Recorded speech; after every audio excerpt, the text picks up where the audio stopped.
Financial hardship. Very difficult. The world is actually like a whole ship that is rocking at the moment. You don't know which way it's going to sway next. You have your money. While you're holding it, it's losing value. Imagine what type of a robbery that is. I'm holding it. It's in my hand, but it's going. I'm holding it tight. I sleep with it under my pillow. When I get up in the morning, it's half its value. What happened? Well, it's a hardship. How do I go through this? Usually financial hardship, we tell people to adjust their lifestyle, because a lot of the times we are buying things we don't need. We are spending money based on what we used to have in terms of finance. Now we don't have that, so don't have the same buying habits. Call your family together and tell them, look, we are going through a little bit of hardship. We will have to remove you from that school because we cannot afford the fees. Be honest. It will help you survive. We cannot afford the fee anymore, so I'm going to take you out and we're going to put you into another school. Explain to them. If you don't want to tell your children that because you're too embarrassed, don't. But tell your spouse, explain to them and convince them somehow that we're going to take you out of the school and put you in another place. Sell the product to them. But you have to downgrade your life. It will help you through your hardship. If you don't, and if you want to live on credit and you go to the banks and get the loans, that itself is a hardship. We won't be able to help you for that one. Because Allah told you not to do that.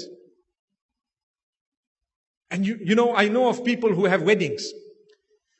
Their weddings are so big and everyone says, wow, and the whole of Instagram is talking about it. And it becomes, the images are used for wallpaper across the computers of the globe. The marriage is broken within 2 months, no one spoke about that. But the poor father is paying 2 years later the bank loan that he took to have the marriage. Let's hope he could show his face on Instagram after all of that. Who told you to take a massive loan in order to have a marriage, a wedding? Why? Be a Muslim.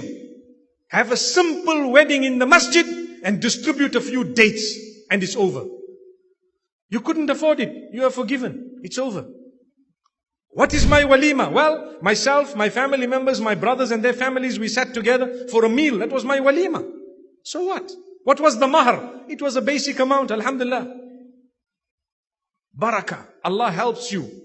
You will survive. You will go through. You lead a happy life. It's not all about figures. It's not all about figures.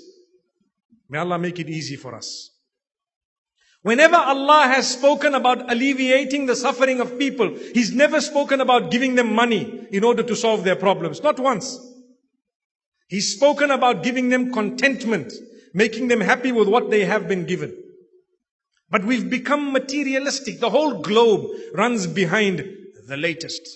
The latest. It becomes such a bad habit. Such a bad habit. The handbags must be the latest. The shoes must be the latest. The perfumes must be the latest. The car must be the latest. The phones must be the latest. The bathrooms and kitchens must be the latest. Everything must be the latest, such that the day you don't have that level of finance, you are suicidal, let alone depressed.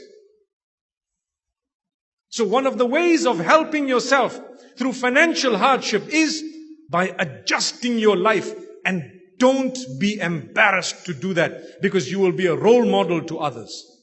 Role model. This is why we are taught that when you are wealthy, when you have position, be humble. One day it might go. If you were close to the ground, when you fall, you don't really get hurt. You stand up and you just walk again.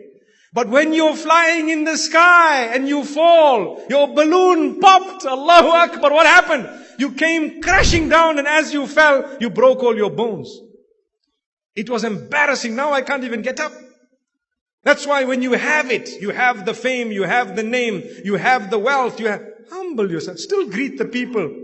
Talk to them. Be okay with them. Try and help as much as you can. Smile. Go to the masjid. Read in the first saf or whatever else. Be a man. I know of some extremely wealthy people who wouldn't miss a salah. I know of a brother who would not miss an adhan. Adhan. That means he's in the masjid prior to the adhan. Gone.